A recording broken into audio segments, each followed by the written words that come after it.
먼저 여러분이 가지신 성경 하나님 말씀 요한계시록 15장 2절부터 4절에 있는 말씀을 찾아서 제가 봉독하겠습니다. 여러분의 성경을 보시는 게 좋겠습니다. 요한계시록 15장 2절로 4절입니다. 또 내가 보니 불이 섞인 유리 바다 같은 것이 있고 짐승과 그의 우상과 그의 이름의 수를 이기고 벗어난 자들이 유리 바닷가에 서서 하나님의 검은 고를 가지고 하나님의 종 모세의 노래 어린 양의 노래를 불러 가로되 주 하나님 곧 전능하신 이시여 하시는 일이 크고 기이하시도다. 만국의 왕이시여 주의 길이 의롭고 참되시도다. 주여 누가 주의 이름을 두려워하지 아니하며 영화롭게 하지 아니하오리이까? 오직 주만 거룩하시니이다. 주의 의로우신 일이 나타났음에 만국이 와서 주께 경배하리이다 하더라. 성도 여러분 안녕하십니까? 감사합니다.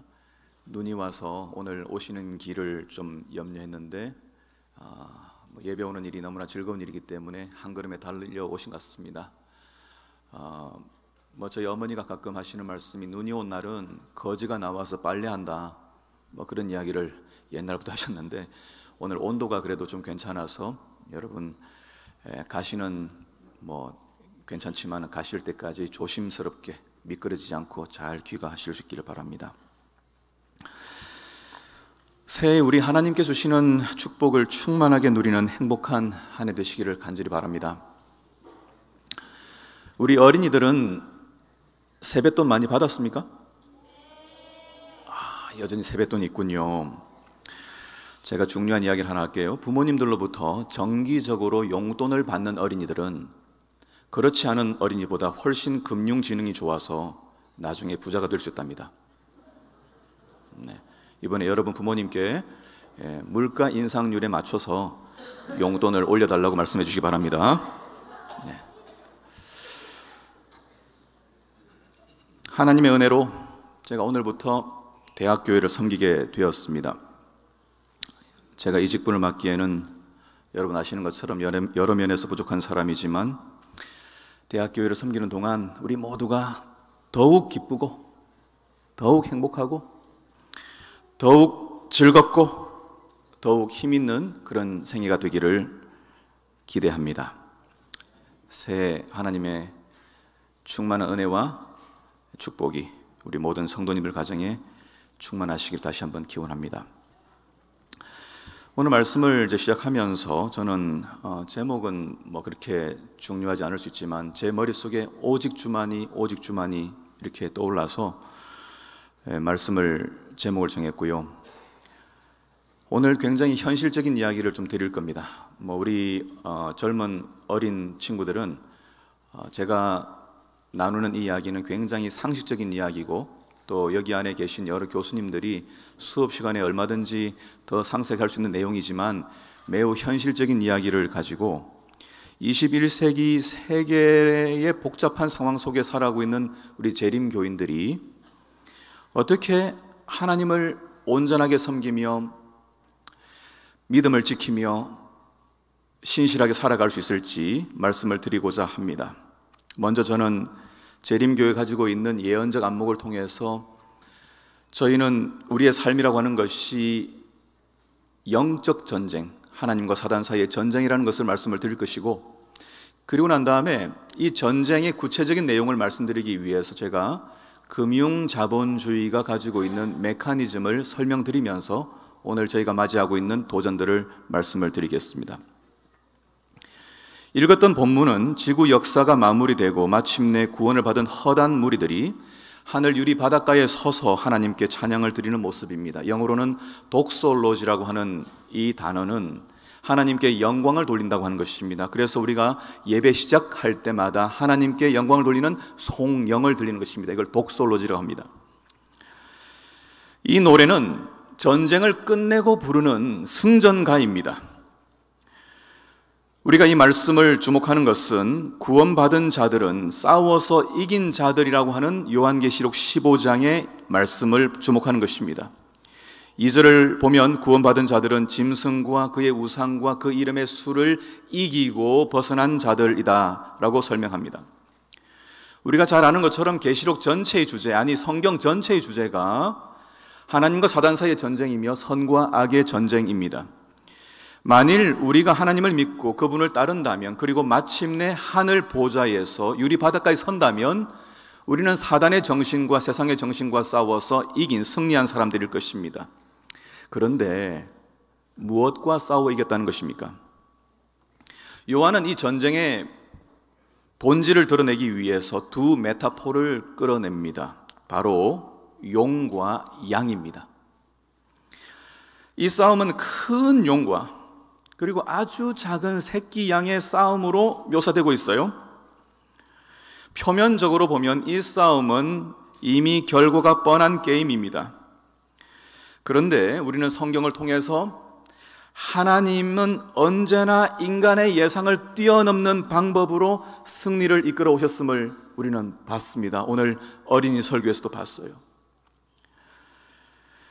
그 유명한 다윗과 골리앗의 이야기 그렇습니다. 수많은 사사들이 블레셋과 싸울 때도 그랬고, 홍해를 마주한 이스라엘이 승리할 때도 마찬가지였습니다.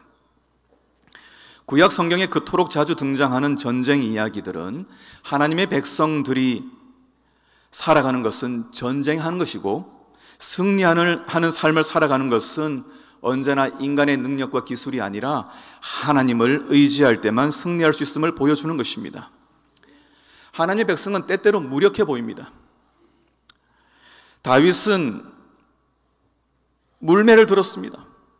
기드온의 경우 무기라고 하는 것이 항아리에다가 횃불을 담은 것입니다. 역대하 20장에 기록된 모압과 암몬 자손이 여호사밧을 치러 왔을 때 이스라엘이 했던 일은 단순했습니다. 뭐였죠? 하나님께 찬양하는 것이었습니다. 그리고 역대하 20장 15절에 이야기하기를 이 싸움은 여호와 하나님께 속한 것이라고 했습니다. 싸움을 싸우고 있는 장본인이 우리처럼 보이지만 이 싸움의 본질은 하나님이 싸우시는 것이라고 이야기합니다. 하나님의 백성들이 죄와 싸워서 승리하는 유일한 방법은 역대하 20장 17절에 기록된 것처럼 하나님이 언제나 우리와 함께 하신다고 하는 믿음입니다. 우리 각자는 올해 새해를 시작하면서 우리가 싸워야 할, 극복해야 할 문제들을 다 안고 있습니다. 기억합시다. 하나님은 새해를 시작하는 이 시점에 우리가 가지고 있는 개인의 문제는 다 다를지라도 하나님은 여전히 우리와 함께 하신다고 하는 이 믿음이 유일한 승리의 길임을 기억합시다.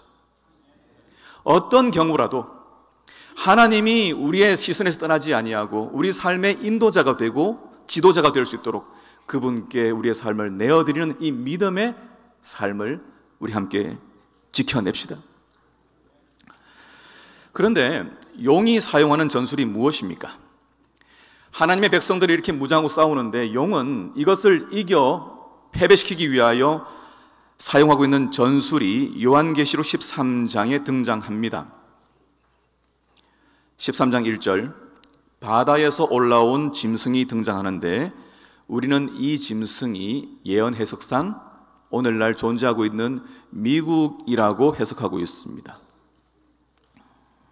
15절에, 요한계시록 13장 15절에 이 짐승이 과연 어떤 일을 하는가? 그가 권세를 받아 그 짐승의 우상에게 생기를 주어 그 짐승의 우상으로 말하게 하고 또 짐승의 우상에게 경배하지 아니하는 자는 뭐예요? 몇이든지 다 죽이게 하더라. 아직 전 세계적인 사형 명령이 나타나지 않았기 때문에 이 예언이 어떻게 성취될 것인지를 우리는 매우 유심히 바라보고 있습니다. 사단의 전술이 무엇인지를 알기 위해서는 그가 보여줬던 매우 일관된 태도를 확인하면 됩니다. 사단은 짐승을 통해 세상의 정신을 섬기도록 예배를 강요합니다. 7절에 가면 이 짐승이 권세를 받아 성도들과 싸워 이기게 되고 각 족속과 방언과 나라를 다스리는 권세를 받으니라고 되어 있습니다. 용의 정신을 구현하는 바다에서 나온 이 짐승이 이 모든 세계의 사람들을 다스리는 권력을 갖게 될 것이라고 이야기합니다. 그리고 파죽 시세로 세상을 몰아갑니다. 심지어 하나님의 백성들까지도 예외 없이 이 상황에서 코너로 몰립니다. 사단은 마침내 먹고 사는 문제, 곧 경제를 통제합니다. 요한계시록 13장 16절에 있는 것처럼 그가 모든 자, 곧 가난한 자나 큰 자나, 잘 들으세요, 부자나 가난한 자나 자유인이나 종들에게 그 오른손에나 이마에 표를 받게 하고 17절 누구든지 이 표를 가진 자 외에는 매매를 못하게 하니라고 말합니다. 용이 사용하는 전술은 권력으로 사람들을 통제하는 것입니다. 자유의지를 훼손시키는 것입니다. 그리고 매매를 통제합니다. 생사여탈권을 쥔 것입니다. 우리 어린이들이 있기 때문에 생사여탈권이 뭐냐면 생살은 살고 살리고 죽이는 것을 의미하고 여탈은 주고 뺏는 것을 의미합니다. 그러니까 생살여탈권은 살릴 수도 있고 죽일 수도 있고 줄 수도 있고 뺏을 수 있는 권력을 의미합니다. 이 권력을 가지고 마침내 하나님을 섬기는 대신 짐승을 섬기도록 예배하도록 강요하는 것입니다. 우리가 잘 알고 있는 내용입니다.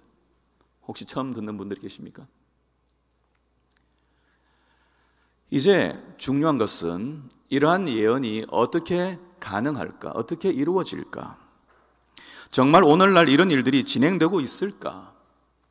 앞으로 어떤 상황이 우리 앞에 펼쳐질지 모르지만 현재 우리가 살고 있는 금융자본주의 사회가 어디로 향하고 있는지 그 메커니즘과 특징들을 알게 된다면 우리는 금방 이 예언이 그저 뜬구름 잡는 이야기가 아니라 매우 현실적인 문제인 것을 알게 될 것입니다.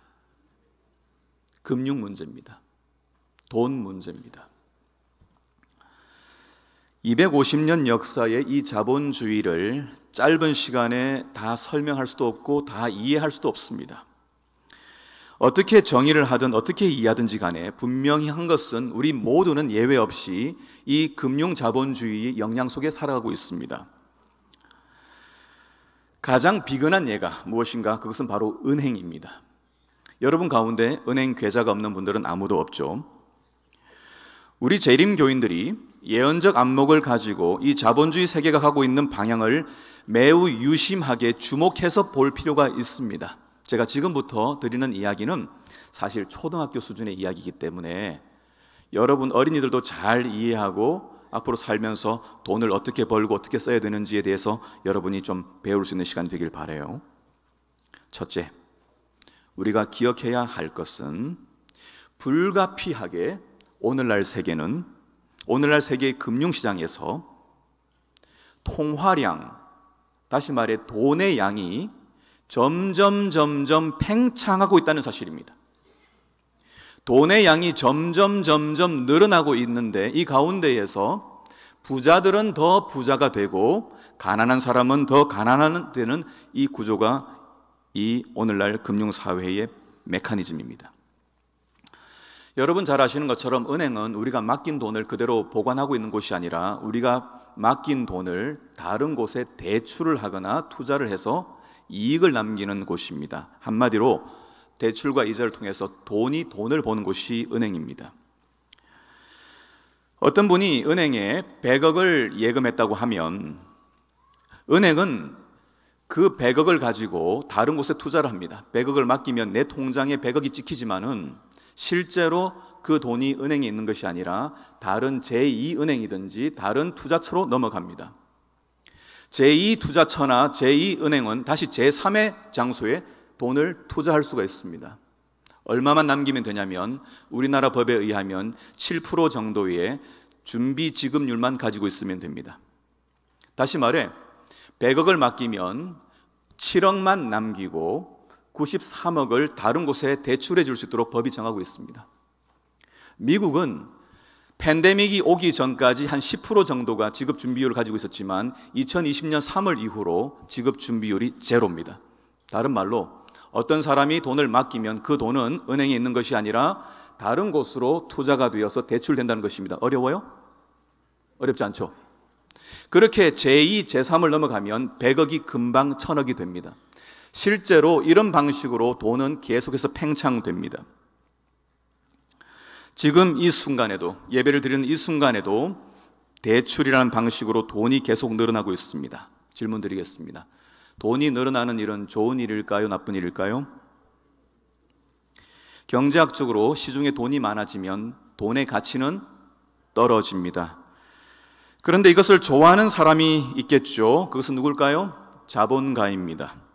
자본을 가진 사람은 대출을 통해서 이자를 받고 또 투자의 수익을 분배받기 때문에 통화량이 늘어나는 만큼 대출을 통해서 이익이 늘어납니다. 국부론을 썼던 아담 스미스나 자본론을 썼던 마르크스는 애초에 그가 그 고민을 하고 발상을 했던 것이 실업과 빈부격차와 불평등을 해소하고자 하는 좋은 마음에서 그들은 국부론과 자본론을 제안했습니다. 하지만 오늘날 자본주의는 가난한 사람들을 양산하는 시스템이 되고 말았습니다. 미국 경제, 오늘날 현재 미국 경제는 전체 세계 GDP의 4분의 1을 차지하고 있습니다. 2013년 현재 미국 경제 소득의 17.7%를 인구의 1%가 가지고 있습니다. OECD 국가 중에서 1위입니다. 2위는 어딜까요? 대한민국입니다. 우리나라는 16.6%의 수익을, 경제소득을 1%의 사람이 가집니다.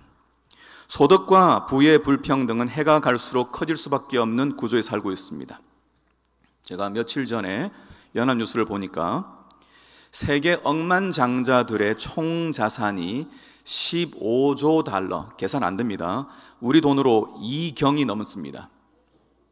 2경이 얼마인지 모르겠습니다. 아마 돈 세다 잠들 것 같아요. 1년 만에 이들에게 2조 달러가 늘었는데 우리나라 돈으로 하루에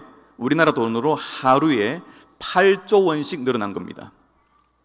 세계 최상위 부자 10명은 하루에 우리 돈으로 1,450억 원씩 자산이 늘고 있습니다. 반면 전 세계 인구의 40%는 약 36억 명인데 이들은 하루 1만 원 이하의 돈으로 생활하고 있습니다. 세계적인 국제 구호 개발 기구인 옥스팜이라고 하는 기구의 총재가 평가한 내용이 있습니다. 억만장자들이 경제정책과 사회정책을 마음대로 주무르고 궁극적으로 더 많은 이익을 얻도록 만든 것이 우리가 만든 경제 시스템입니다. 지금이 바로 억만장자 패권 시대입니다. 지난달 20일에 트럼프 미국 대통령의 취임식에 참석한 사람들의 인사를 보면 아시는 것처럼 일론 머스크 테슬라 최고 경영자와 제프 베이조스 아마존 창립자, 그리고 마크 저커버그 메타 CEO가 참석했습니다. 이 세 사람의 자산을 모두 합치면 1,300조 원이 넘습니다. 참고로 우리나라 1년 예산이 600조 원입니다. 바야흐로 돈이 세상을 지배하는 세상이 되었습니다. 예언의 백성인 재림교회가 여기서 주목해야 할 것은 결국 이 세계를 다스리는 권력은 현실적으로 오늘날 돈을 가진 사람이 갖게 되어 있다는 사실입니다. 반대로 돈을 빌려서 살아가는 사람들은 스스로 채무 서류에 서명하고 이 노예 계약을 이행하는 불안한 삶을 살아가야 합니다. 돈 없이 살아갈 수 없는 세상에서 돈은 우리의 절대 주권자가 되고 있는 세상입니다. 그래서 예수님께서 마태복음 6장 24절에서 하나님과 재물을 겸하여 섬기지 못하느니라고 말씀하셨는데 이 말씀은 매우 현실적인 이야기입니다. 두 번째 말씀드리겠습니다. 첫 번째는 돈이 팽창하고 있다는 것이고 돈이 부익부 빈익빈 되고 있다는 사실입니다. 둘째는 이 자본주의 사회에서 살아남는 일은 이자를 갚기 위해 죽을 힘을 다해 경쟁해야 하는 것입니다. 제가 이자의 본질을 잠깐 말씀드리면, 이자라는 것은 사실 애초에 없는 돈입니다. 어떤 사람이 여러분에게 100원을 맡기면 105원을 주겠습니다라고 말한다면 5원이란 돈이 있는 게 아니에요. 없는 돈이기 때문에 이 돈을 만들어내야만 합니다. 이것을 양적 완화라고 합니다. 그래서 미국은 늘어나는 돈을 해결하기 위해서 여러분 아시는 것처럼 사립기구에서 돈을 계속 찍어서 미국 정부에다 빌려줍니다. 우리나라는 중앙은행이 만들어냅니다. 이론적으로 은행에서는 돈을 찍어내야 합니다. 계속해서 필요한 돈을 채우기 위하여 돈이 늘어나는 것입니다. 지급 준비율을 제외한 돈을 대출해 줄 수 있기 때문에 돈은 계속 늘어나고, 이자만큼의 돈이 필요하기 때문에 돈을 찍어내야만 합니다. 세상 끝날 때까지 분명한 사실은 돈의 양은 계속해서 늘어난다는 것입니다. 금융자본주의에서 이자가 존재하는 한 우리는 이자를 갚기 위해 싸워야 합니다. 우리 신자 대부분은 노동자들이기 때문에 이 이자가 얼마나 무서운지 잘 모를 수 있습니다. 하지만 대출을 내어 사업을 해본 사람들은 이자의 위용을 잘 알 것입니다. 어떤 사람들은 이 자본주의 게임을 의자 뺏기 놀이에 비교합니다. 어린 여러분, 의자 뺏기 놀이 해봤어요? 사람 숫자보다 의자 숫자를 작게 만드는 거죠. 하나 모자라게 만드는 것이죠. 노래하고 춤추는 동안에는 낙오자가 없어요. 그러다 음악이 그치면 낙오자가 생깁니다. 다시 말해, 갑자기 사람들이 몰려와서 돈을 찾아가기 시작하면 은행은 부도가 나게 되어 있습니다. 2008년에 있었던 리먼 브라더스, 여러분 서브프라임 모기지 론 이 사태를 우리는 알고 계실 텐데, 이것이 대출을 주기 위하여 저신용자들에게 대출을 그냥 하도록 만들어 준 겁니다. 그리고 집을 사게 만든 것입니다. 그러다가 버블이 터져버렸습니다. 결국 주택 버블 붕괴처럼 누군가가 이자를 갚을 수 없는 상황이 되면 문제가 발생하는 것입니다. 금융자본주의 체계에서 자본을 가진 사람은 더 부자가 될 수밖에 없고, 빚을 진 사람은 더 가난하게 될 수밖에 없습니다. 부익부 빈익빈은 피할 수 없는 현실입니다. 현대 자본주의 사회는 모든 사람을 평등하게 대하시고 사랑하시는 하나님의 사랑과 그 세계를 구현하기에 너무나 큰 도전을 안고 있습니다. 세 번째, 금융자본주의 시장은 그 흐름이 언제나 호황일 수 없기 때문에 그리스도인의 삶에도 예외 없이 불안이 도사리고 있습니다. 사실 안식 하루를 온전하게 빼서 예배하며 쉴 수 있다고 하는 것은 대단한 믿음의 표현입니다. 일하지 않고 먹고 살 수 없는 세계 속에서 하루를 쉬면서 하나님을 의지하고 있는 우리들은 그 자체로, 안식일에 예배 드리는 자체로 어떤 면에서는 믿음을 가지고 있다고 이야기할 수 있을 거예요. 금융시장에서 대출이 늘어나고 이자만큼의 돈을 찍어내야 하는 양적 완화가 이루어지면 시중에 돈이 많아집니다. 돈이 많아지면 돈의 가치가 떨어지기 때문에 물가가 어떻게 될까요? 올라갑니다. 이것을 우리는 인플레이션이라고 합니다. 이 인플레이션을 아주 심플하게 통제할 수 있는 수단이 있는데, 바로 한국의 중앙은행이나 미국의 FOMC가 기준금리를 뭐 하는 겁니까? 다시 높이는 것입니다. 그러면 시중에 돈이 줄어듭니다. 사람들의 지갑이 닫힙니다. 소비가 줄어듭니다. 이것을 디플레이션이라고 합니다. 너무 소비가 줄어들면 다시 통화량을 늘리기 위해서 어떻게 할까요? 금리를 다시 낮춥니다. 이렇게 자본주의 시장은 끊임없이 통화량이 늘어나는 순환이 생깁니다. 요셉의 풍년 7년, 흉년 7년처럼 시장은 인플레이션과 디플레이션이 계속해서 반복됩니다. 그러다가 이 시장의 순환이 이상적으로 일어나면 좋은데 돈을 풀어도 물가가 잡히지 않는 스태그플레이션이라는 게 올 수 있습니다. 그렇게 되면 공황이 옵니다. 몇 번의 공황이 있었습니다. 자본주의 사회에서는 이 시장의 변화를 이겨내는 사람만 살아남을 수 있습니다. 결국 금융과 함께 살아갈 수 없는 그리스도인의 삶에도 늘 불안이라는 요소가 동반되는 것입니다. 그리고 염려 속에서 하나님을 믿고 신뢰하는 믿음도 흔들릴 수가 있습니다.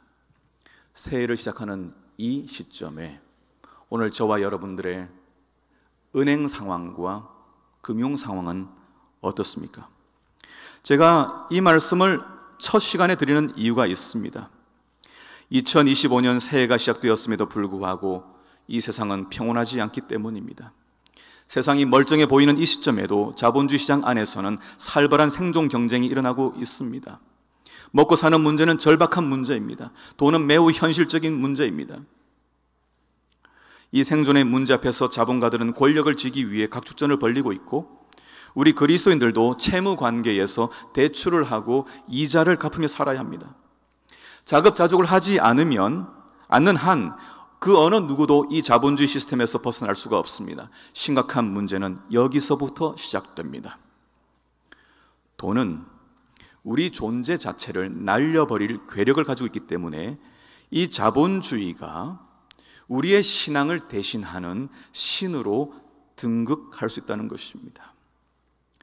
우리가 교회에 발을 담그고 예배를 드리지만은 하나님을 의지하기보다는 생활의 염려 속에서 하나님을 의지하는 것을 놓쳐버릴 수가 있다는 것입니다.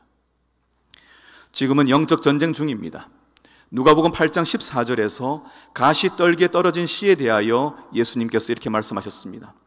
가시떨기에 떨어졌다는 것은 말씀을 들은 자이나 지내는 중 이생의 염려와 재물과 향락의 기운이 막혀 온전히 결실하지 못하는 자요. 오늘날 금융자본주의의 한복판에서 살아야 하는 그리스도인들에게 이 말씀은 정말 적절한 현실적인 문제로 들립니다. 20세기 초기에 살았던 유대인 계열의 독일인 철학자 발트 베냐민이라는 사람이 있습니다. 그는 자본주의를 기독교를 대항하는 종교라고 분석했습니다. 베냐민은 자본주의를 그가 가지고 있는 종교성이 있는데 그것을 몇 가지 근거로 설명합니다. 첫 번째, 오늘날 거의 모든 사람들은 자본을 예배하고 있습니다. 이 예배는 특정 교리도 없고 신학도 없지만 모두가 자본 논리에 의해 의사결정을 합니다. 교회도 마찬가지입니다. 잘 살펴보시면 교회의 주요한 아젠다의 최종 결정자가 다름 아닌 돈이 되고 있습니다. 하나님의 무한한 능력을 믿기보다는 예산에 한정되기가 쉽습니다. 결국 영혼의 진정한 회심과 하나님의 능력을 보는 일이 희귀해지는 것입니다. 두 번째, 이 자본에는 영성이 있습니다. 이 자본에는 신성이 있습니다. 제가 만약 5만 원짜리 지폐를 꺼내서 여러분 앞에서 만약 찢는다면 여러분 굉장히 당황하실 겁니다. 어떤 분들은 아예 신성 모독이라고 느낄 만큼 경악할 것입니다. 우리 중 누구도 이 돈을 함부로 대하거나 업신여기지 못합니다. 돈에는 이미 인간이 내어준 영성, 신성이 있다는 증거입니다. 발트 베냐민은 세 번째로 이 예배는 평일과 예배일을 따지지 않고 이 종교의 신자들을 일주일 내내 긴장시킨다고 평가했습니다. 네 번째 중요한 부분입니다. 이 자본주의는 신자들에게 채무를 씌웁니다.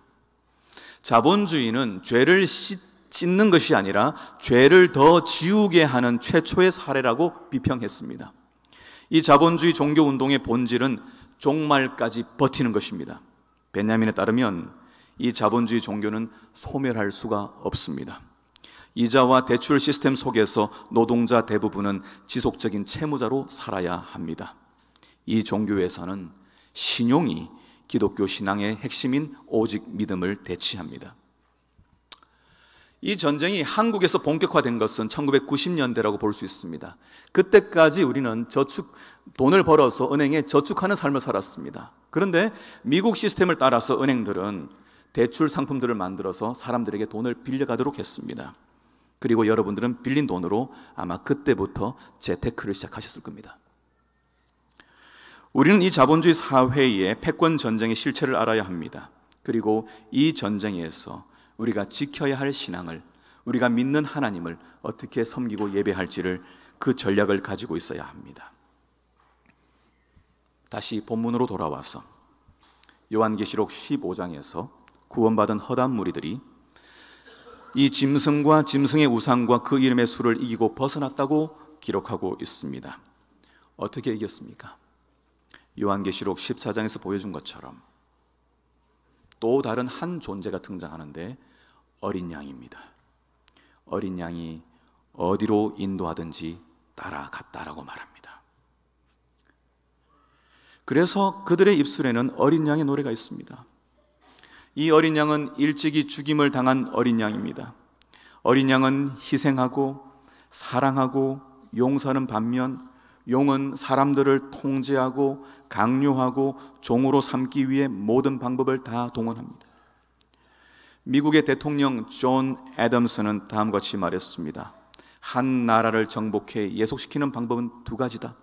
하나는 칼로 하는 것이고 다른 하나는 빚으로 하는 것이다. 모든 관계를 이익의 도구로 보는 금융자본주의 사회에서 인간은 고객이라는 이름으로 포장된 먹잇감들로 둔갑합니다. 권력자들은 대출을 파생함으로 우리를 이자라는 이름의 고상한 수갑으로 엮습니다. 그리고 돈을 무한정 늘려갑니다. 사람들을 지배할 권력도 늘어가는 것입니다. 하지만 하나님이 이 세계를 통치하고 이끌어가시는 방법은 다릅니다. 그것은 어린 양의 존재 방식입니다. 희생을 통해 자유를 주는 것입니다. 주님은 스스로 빚을 갚을 수 없는 채무자인 우리의 빚을 대신 갚아 주셨습니다. 에베소서 1장 7절의 말씀은 우리는 그리스도 안에서 그의 은혜의 풍성함을 따라 그의 피로 말미암아 속량 구속 곧 죄 사함을 받았느니라 말씀하셨습니다. 여기 나오는 구속 또는 속량이라는 단어는 속전 또는 몸값을 지불하여 자유하게 만드는 것이라고 되어 있는 의미입니다. 우리 주님은 사단에게 매어있는 죄의 사슬을 사랑의 희생으로 끊어내셨습니다. 우리를 속박하는 모든 얽매이는 죄로부터 자유를 주셨습니다. 그러므로 우리는 갈라디아서 말씀처럼 그리스도께서 우리를 자유케 하려고 자유를 주셨기 때문에 굳세게 서서 다시는 종의 멍에를 매지 말아야 합니다. 우리가 이 세상에서 이기는 자로 서고 마침내 이겨 하늘 유리바다가에 서기 위해서는 우리의 삶 가운데 어린 양의 삶의 모습을 그대로 모방하고 따라야만 합니다. 우리의 형제 자매들을 결코 이익의 재료로 여겨서는 안 됩니다. 초대 그리스도인 공동체에는 비록 가난하고 핍절했지만 혼자 쓸쓸히 죽어가는 그리스도인은 아무도 없었습니다. 사도행전 2장 45절의 말씀처럼 또 재산과 소유를 팔아 각 사람의 필요를 따라 나누어 주었습니다. 그리스도인 형제들은 자신에게 주어진 부를 믿음의 가족들의 필요를 위해 넘치도록 충분히 나누었습니다. 우리에게는 예수님께서 마르다에게 하셨던 말씀을 기억할 필요가 있습니다. 누가복음 10장 42절 마르다야 내가 많은 일로 염려하고 근심하나 몇 가지만 하든지 혹은 한 가지만으로도 족하니라. 우리의 삶에 적절한 소비가 필요합니다. 가능한 단순하게 살고 절약하며 살아야 합니다. 가능한 빚을 지지 않는 것이 좋습니다. 그리고 모여진 재정으로 긴급한 필요를 가지고 생사의 문제를 왔다 갔다 하고 있는 우리의 형제 자매들과 우리의 학생들을 도와야 합니다. 그리고 그들을 자유롭게 해야 합니다. 이로써 하나님이 분명히 지금도 살아계시고 사람들을 돕는 선하신 분임을 뚜렷하게 드러낼 수 있는 것입니다. 사랑하는 대학교회 성도 여러분, 새해를 맞이한 오늘날 이 세계는 여러 가지로 설명할 수 있겠지만 금융 하나만 봐도 실제로 전쟁 중입니다. 우리의 삶을 장악하기 위해 사단이 매우 열심히 일하고 있습니다. 이 전쟁 속에서 이기는 자가 되기 위해 우리는 어린 양을 따라가야 하겠습니다. 자신을 희생하여 사람을 구원한 어린 양의 모습을 구체적으로 실천하는 교회가 되기를 기대합니다. 우리에게 주어지는 급료와 재물들에 만족하며 사람을 살리는 일에 열심히 재물을 사용하도록 합시다. 돈이 없이는 아무것도 할 수 없는 세계에 살기 때문에 열심히 돈을 벌어야 하겠지만 돈이 우리의 주인이 되어서는 안 될 것입니다. 교회는 돈을 걷기 위해 존재하는 것이 아니라 돈을 풀기 위해 존재하는 곳이 되어야 합니다. 자크 엘룰은 하나님이냐 돈이냐라는 책에서 돈의 권세로부터 해방되는 길은 매매 법칙이 지배하는 사회에 살고 있으면서도 거저 주시는 하나님의 은혜를 의지하여 거저 주는 삶을 실천하는 길이다라고 제안했습니다. 우리의 삶에서 돈의 신성을 제거하며 우리 위에서 군림하는 이 지배력을 무력화시키는 가장 좋은 길은 우리의 돈을 쓰는 것입니다. 우리의 돈을 무력하기 위하여 우리는 돈을 선하게 사용해야만 합니다. 제가 언젠가 대학교에 설교에서 설교했던 교회가 있습니다. 감자탕 교회입니다. 이 교회에서 정말 닮고 싶은 교회의 모습을 보았습니다. 교회 1층에 감자탕 집이 있어서 감자탕 교회라고 알려진 서울 광염교회가 있습니다. 가까운 노원구 하계동에 있습니다. 지금도 조현삼이라는 분이 담임 목사님이신데 이 교회는 그달에 들어온 모든 자금을 거의 다 집행하는 것으로 유명합니다. 최소한의 운영 자금인 100만 원만 남기고 헌금으로 들어온 모든 돈을 주로 두 가지 사업, 그 달에 하나는 장학사업과 하나는 선교 구호사업에 다 사용합니다. 이 교회가 붙들고 기도하는 교회의 비전이 이런 것들입니다. 1. 세계에서 전도비를 가장 많이 지출하는 교회. 2. 국내외에 100개 이상의 교회를 설립하고 개척하는 교회. 3. 100명 이상의 선교사를 지원하는 교회. 4. 1천만 장 이상의 전도지를 전하는 교회. 5. 우리나라에서 구제비를 가장 많이 지출하는 교회. 6. 100명 이상의 고아와 과부의 생활비를 지원하는 교회. 7. 1만 가정 이상을 천국의 모형으로 만드는 교회. 8. 우리나라에서 예수님 닮은 인재를 가장 많이 양육하는 교회. 9. 100명 이상의 목회자를 양성하는 교회. 10. 100명 이상의 사회 각 분야의 최고 지도자를 양성하는 교회. 목회자를 양성하고 선교사를 지원하고 지도자를 양성하는 일에서는 마치 우리 삼육대학 교회와 같다는 생각이 들지 않습니까? 우리 대학교회가 사람을 키우고 가난한 사람들을 돕고 열심히 전도하여 하나님의 보호하심과 인도하심을 믿고 살아가는 영혼들을 구원하는 멋진 교회가 되도록 합시다. 돈의 신성을 무력화하고 오직 하나님만이 우리의 주님이 되시도록 더 풍성하게 우리의 재물을 내어드리지 않겠습니까? 대학의 울타리를 넘어서 우리 교회 사방 십리 내에 가난한 사람이 희망을 가질 수 있도록 우리의 지경을 넓혀보는 것도 좋겠습니다. 또한 우리 대학을 찾아온 학생들이 하나님의 사랑을 경험할 수 있도록 열심히 그들을 대접하고 먹이고 살피는 아름다운 교회 되기를 희망합니다. 그래서 매주 우리를 통해 하나님을 만난 영혼들이 우리와 함께 어린 양의 노래를 미리 이 땅에서 함께 부르며 살아가도록 합시다. 요한계시록 15장 3절 4절의 말씀입니다. 하나님의 종 모세의 노래 어린 양의 노래를 불러 이르되 주 하나님 곧 전능하신 이시여 하시는 일이 크고 놀라우시도다. 만국의 왕이시여 주의 길이 의롭고 참되시도다. 주여 누가 주의 이름을 두려워하지 아니하며 영어롭게 하지 아니하오리까. 오직 주만 거룩하시니이다. 주의 의로우신 일이 나타났음에 만국이 와서 주께 경배하리이다. 새해 이 성전에 더 많은 영혼들이 하나님께 경배하는 아름다운 예배가 이어지기를 바랍니다. 우리를 돌보시는 참된 하나님이 여전히 우리를 돌보시고 있다고 하는 믿음의 고백이 이 성전에 충만히 일어날 수 있도록 올 한 해 말씀과 기도와 선한 일에 열심을 내는 우리 모든 성도들이 되기를 바라면서 말씀을 줄이겠습니다.